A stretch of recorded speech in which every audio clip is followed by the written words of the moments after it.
Hello there, Sagittarius. Welcome to your April 2018 tarot reading. So, first of all, I just want to start off by apologizing to you guys profusely for not being able to connect with you for January, February, and March. I was dealing with a lot of stuff, and I just did not have time to do the readings, and I couldn't do the reading mainly because I really didn't want to shortchange you guys. I really didn't want to just do the reading just to have it published and, just to maintain my channel, just to have followers, when I couldn't do the reading justice. So I'm very, very sorry for not being able to publish the videos, okay?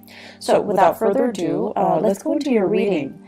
The way that I started doing the April readings for all the other signs is that I tried to extract 4 important messages that came out for them. I shuffled out your spread, and surprisingly, I'm not able to do the same method, so I'm going to change my method for you guys. And I just want to use more of a storytelling type of a method, okay? So let's just go back in time a little bit.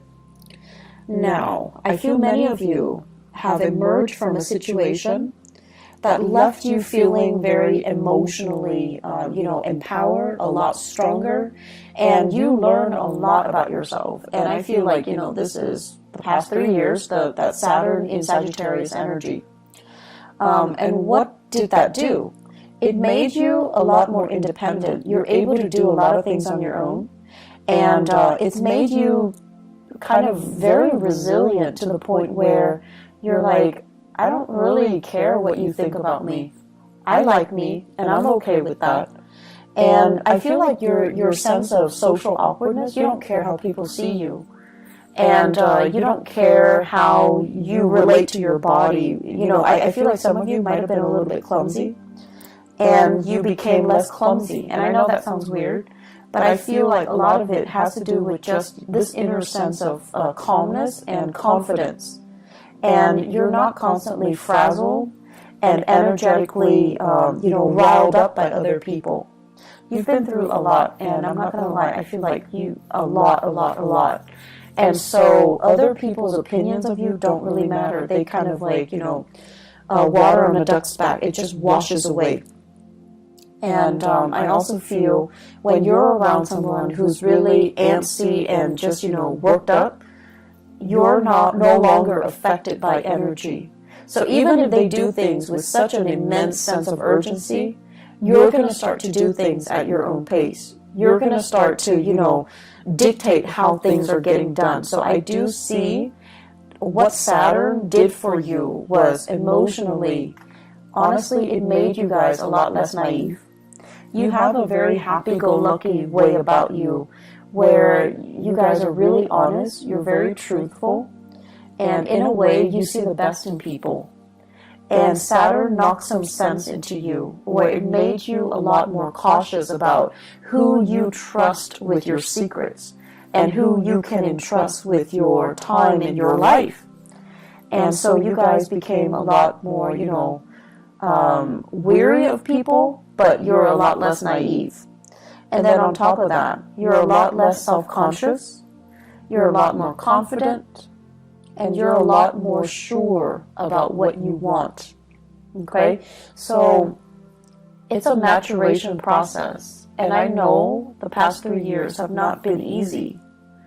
But in hindsight, you're looking back now and you're just like, I can't believe all of those things happened to me. And I can't believe I'm okay. I can't believe, I feel many of you have this major resurgence in faith, in your faith. And faith could be spirituality or, a religion that you prescribe to that you no longer practice. But I feel many of you are coming out of it. And you're just like, someone was up there protecting me. Otherwise, I would not have gotten through it. And I feel like in your darkest hours, too, you held on, you held it together, you really utilized, your sense of humor, and that helped you get through. But all along, it was this sense of faith, okay? Faith that there is that light at the end of the tunnel. There is something out there that's better for you.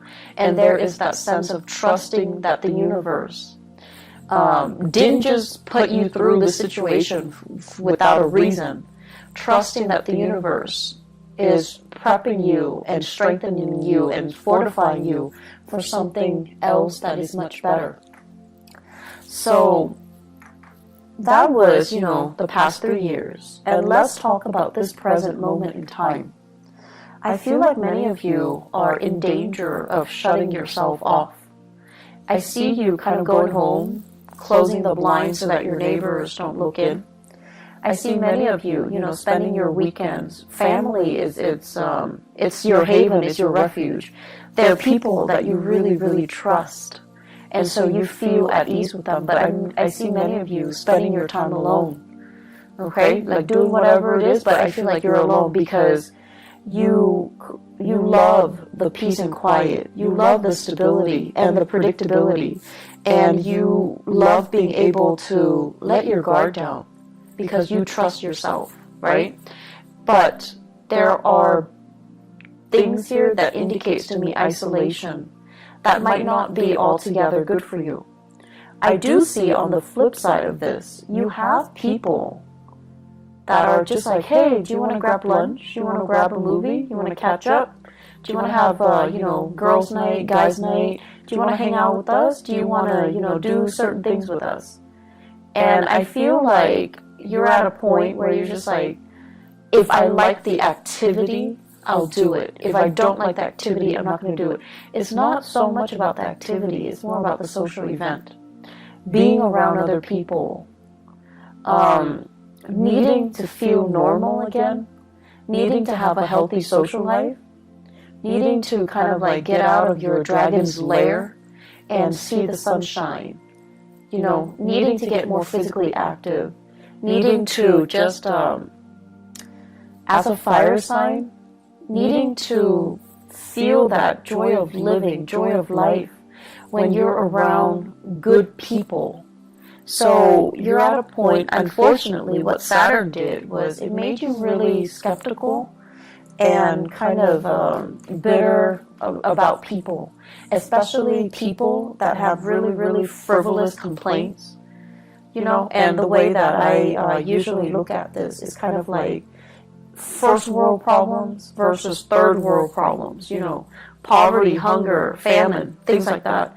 And then you also have the first world problems. My iPhone's not working, my internet's out, things like that. So like relatively, it's really difficult for you to relate to the people around you and their what you perceive to be quote unquote frivolous concerns. And so you kind of put yourself in this bubble, and you're keeping yourself very, very isolated because it's hard for you ideologically to connect to them, to understand, to relate, to emotionally feel like you're on their same level. And you guys are so honest that you don't fake it, right? If you're not feeling it, you're not going to sit there and nod your head and be like, oh yeah, that's too bad. You don't do that. You're not a fake sign. And so it's really hard for you to sit with people and have a conversation and be engaged if you don't like the topic, if you don't like the people, if you feel like you can't trust those people. And so you've been just out of, as a defense mechanism, you've been keeping people at arm's length and picking and choosing what activity you will partake in. And honestly, you're looking for fun. So if the activity is fun, you do it. If not, no matter who's there, they're not going to drag you out of bed. You're just not going to do it. But try your best to say yes. Say yes to all of them. Say yes to as many as you can. Say yes to reconnecting with a community of people. Working on your social skills.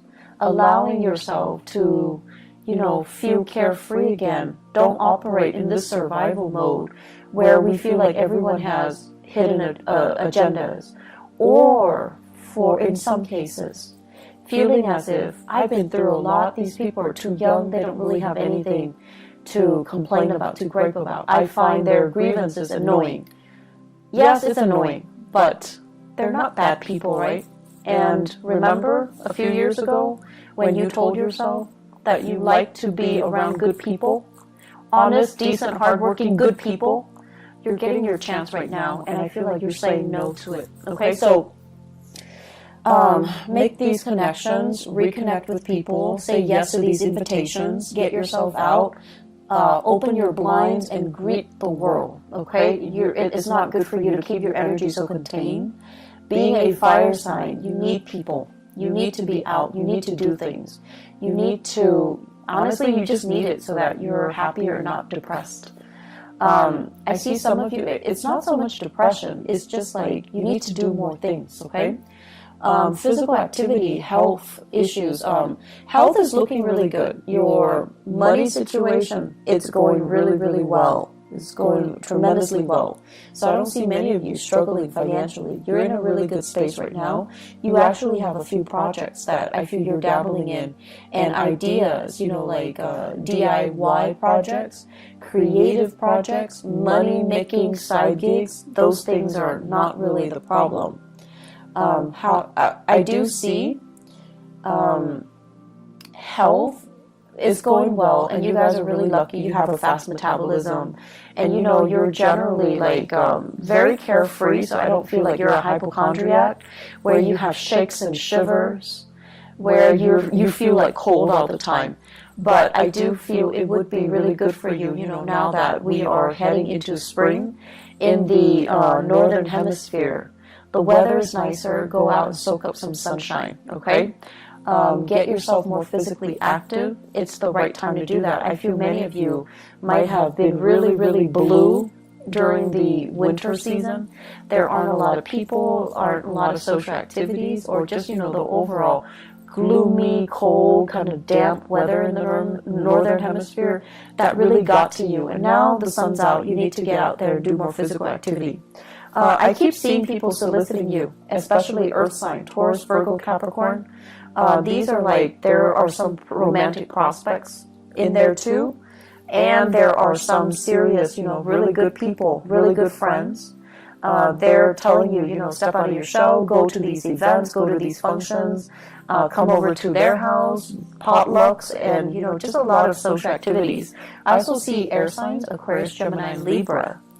And I feel like they're coming at you a little strong, and you're just like, you know, back off. You're a little bit too much. I don't know you that well. I don't know your intentions. So you're kind of telling them stop. So you have the air signs, Aquarius, Gemini, Libra, and you're kind of stopping them. Like you're holding your hands outstretched, and you're just like, stop. Too much, too soon. I don't know you. Slow down. And the attention is flattering. But I also feel like many of you are playing hard to get to. If it's too easy, too soon, too fast, you kind of lose your interest a little bit. So you're telling them to, you know, just like slow down, buddy, back off. That's fine. Just, you know, make time for people that want to be around you. You're in a really good position where you can pick and choose, actually. So I would say, you know, options are definitely plentiful in friendships and in love and dating, okay? The home environment, I'm seeing here, taking care of things and being in charge of your domain. Many of you are thinking about like getting new things added into the house, living things, plants, animals, like pets, okay? And I know they shouldn't be clumped into, you know, the same category. They're very different with different sets of responsibilities. But I feel like many of you are thinking heavily about, you know, do I want to have another child? Do I want a pet? Do I want more plants? What do I want to do? And I see beautification projects. Do it yourself. You might have children. They're like coloring or painting, and you're plastering their artwork all over the house. You're doing some serious cleaning up and remodeling as well. So I feel like a lot of attention, a lot of activity in the housing front to make things better. And you're doing it very happily. And you're really taking control and having a really good rhythm with your space. I feel like a house that is very clean, is very well kept, it's very disciplined. Okay, so I don't see the house being super messy with pests and trash and garbage strewn about. I feel like you're taking really good care of your space, owning your space, and claiming your space. I'm also seeing as well, what we have here is, yes, you are making a lot of money. Like financially, things are going really well. But I'm also seeing some of you are thinking about your career. And I feel like there are opportunities out there. You're comparing yourself with other people with the same, years of work experience as you in the same industry. And they're moving on to making more bucks, like bigger money, like bigger, higher position, higher paying position. And they're also saying like a bigger pot. Okay, so they're getting promoted, or they're shifting into a different agency, a different sector where there is more there's more financial security. So what I'm seeing for some of you, for example, if you are a healthcare practitioner, like a nurse, a doctor, a healthcare provider, this is what I'm seeing. I see like a lot of people who are doing patient care. And then, your coworkers are telling you, well, why don't you do administrative stuff instead? The money is better, the hours are better, there's less strain, less long shifts, and it's a lot more consistent, it's a lot more stable, and you can get jobs anywhere.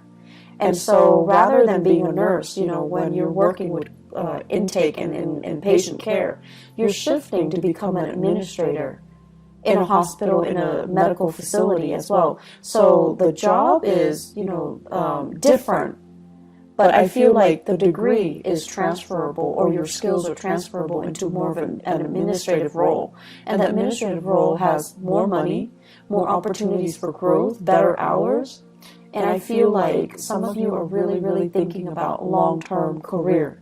So you're shifting. And you're also, I'm sensing, like this is not just for those in the healthcare profession. I see going from something that you're just like, I like it, but it's a little bit too emotionally up and down, unpredictable from one day to the next. Like the job itself, it's great, and you loved it at one point. But right now, you're just like, I don't know what else I want, but I think I want more. I think I want a job that is stable from one day to the next. And then I also feel like what that Saturn transit did for you guys is you wanted a job that was very dynamic in the past. You wanted, a job that's not predictable. So you wanted something exciting, and it would be changeable from one day to the next. It would be different from what all your friends or your family members are doing. That was appealing to you. And then with the whole Saturn transit, what happened was that now you've gotten a taste of that, and you realize from one day to the next, if it's constantly unpredictable, yes, it's fun, but it's also emotionally such a roller coaster, right? So now I want stability. I want predictability. I want the boring job. I want something that has, just a lot more stability stamped on it. And that's why you're shifting into more administrative things rather than dealing with people, dealing with patients, dealing with cases, where it's fun, but it's just a little bit too much of an emotional roller coaster. And at this point in your life, you're just like, I'm getting older. I think I'm okay with that roller coaster. And I also feel for many of you, after getting out of a significant relationship too, you're just like, I'm okay. I want stability. I don't want it to be too exciting, and I don't want that emotional roller coaster. I feel like many of you have been or were in a relationship here. I feel we have here a water sign, Pisces, Cancer, Scorpio. I have a Virgo, and I also have an Aquarius. So Pisces, Cancer, Scorpio, Virgo, Aquarius. Those might have been the past relationship partners that you've had, and things were too turbulent, and you're not really missing that, okay? The career situation, there will be many jobs on the offer for you. So if you are thinking heavily about a shift in your career, I do see May coming in, like it's coming in front and center. So it's right around the corner for you guys. I also feel as well, really good jobs coming through, like jobs that will offer you that stability, okay? So if you're trying to establish that work history, I see things coming in the month of May and then June. And then I also feel like, you know, don't look at it as I'm going to be doing it for the rest of my life. I feel like you might do it for a few years, possibly 3 years. And then, you know, you have that management supervisory experience under your belt.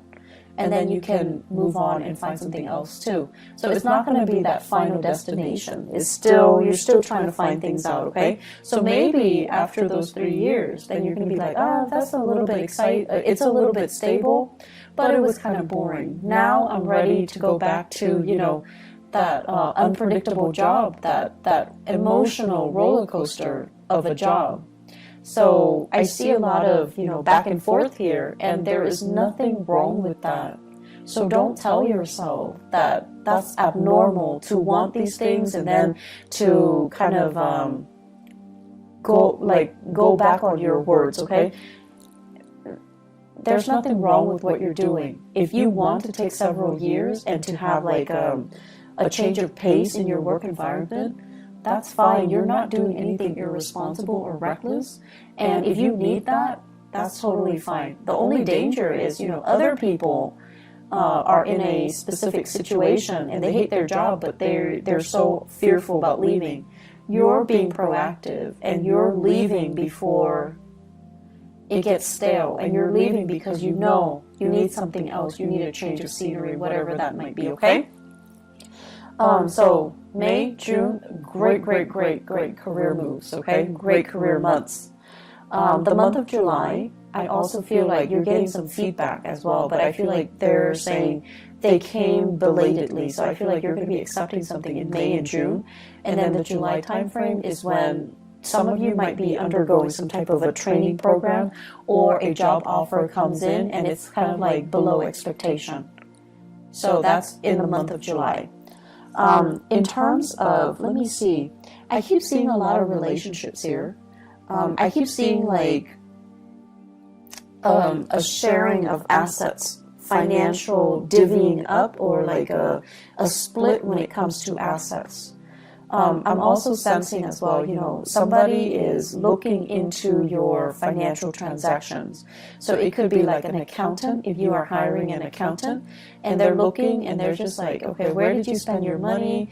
What was your, it's also tax season. So I think that might be, you know, the cause of it. Somebody's looking into it. And they're looking at your medical bills in particular, and they're trying to, you know, figure out like what's wrong with the medical bills.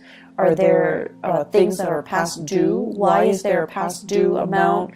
And so I see a lot of paperwork, a lot of back and forth, a lot of phone tag between you and possibly a medical healthcare like provider that created the invoices or generated the invoices, and you're going to have to go back and forth with them, digging through multiple invoices in order to resolve things. But I also see a specialist, like a possibly a tax preparer, look into your medical bills, look into your financial expenditures as well.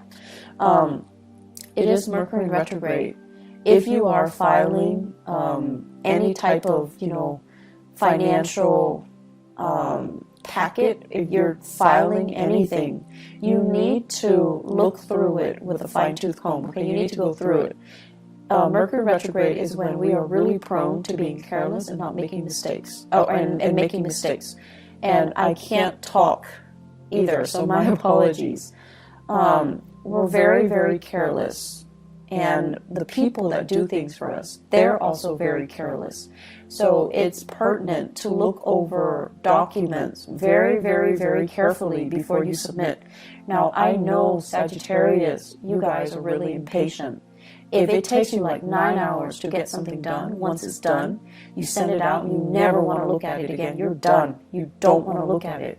It will literally kill you to have to look at it and proofread it and revise it. You need to revise it. Ask somebody if you're not able to do it.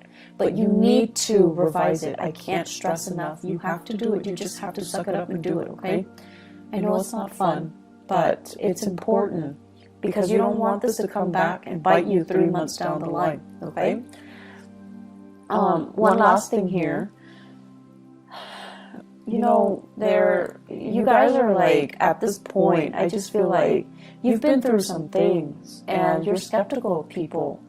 And you are also at a point where emotionally, you're just a little bit jaded. You're just a little bit jaded. So that means you don't want to appear sensitive and needy and too emotionally available. You might have been taken advantage of in the past, and now you're approaching, you know, relationships and social interaction with a jaded pair of eyes, okay? So you're just like, this person is too whiny. The other person is too picky. The other person is too pretentious. It's like you have this laser-like focus and you're able to read people really well. I don't know if that's a good thing or a bad thing for you, Sagittarius, because I feel like, yes, you have always been very perceptive, but I also feel, you know, the thing about you is you love to be around people. You're understanding, and you know everyone can't be perfect, but you still accept them. But whatever you've been through in the past 3 years, it's made you feel really jaded. It's made you feel like, you know, almost like you don't want to be around people. And it's made you cultivate this facade or this, you know, identity that you fear connection. And you don't want to appear like you're too emotionally available or emotionally needy. It's almost like telling people up front, I'm talking to you, but I don't need you. So don't you ever think that I need you, because I don't need you. But then again, you do need that social interaction. So in a way, you do need the other person. So try to be a little bit more laid back, a little bit more easygoing. You don't have to show you're vulnerable. You don't have to show you're needy. You don't have to show, you know, anything that you're not. You just try to relate and reconnect with other people, okay? Aside from that, they're saying here competition, really strong competition. So I feel like there's something going on, whether in your, like, if you guys are involved in competition, if you are kind of like comparing yourself with other people in the way that you look, like your body image, your performance at work, or everyone competing for jobs, okay? I know it's not a good place to be when we are under that much scrutiny and we feel like we have to do everything perfectly because we're being judged. But try to let that go, okay? You're very confident in yourself, and that should be enough. You do not need to find that validation in your environment, okay? Try to let that go. I hope the reading is helpful for you guys. I just feel like the energy is a little bit tense. And I hope it will clear up. I hope it will clear up for you guys. Just more than anything, reach out.